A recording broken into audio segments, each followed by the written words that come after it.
মূল আক্রমণকারী সন্ত্রাসী হচ্ছে রকিত মোল্লা, আর সাথে আমার জোরে জড়ায় ধরে ফরিদ এবং রকিত।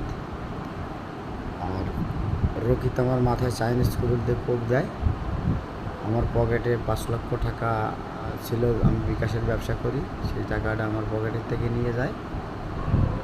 আর মকিত আর ফরিদ এরা দুজন আমার জড়াই ধরে রাখে, যাতে আমি কোনোভাবে কোনো আঘাত না করি তাদের।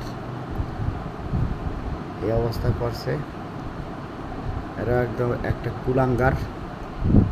এদের জন্মের ঠিক থাকলে এরা মানুষের সাথে এই ধরনের সন্ত্রাসীবাদ চালায় না। এবং এরা যদি কোনো রাজনীতি দলের সাথে জড়িত থাকে, বিশেষ করে তাদের আমাকে অনুরোধ, এদের বয়কট করুন, সন্ত্রাসী কোনো দলে রাখবেন না।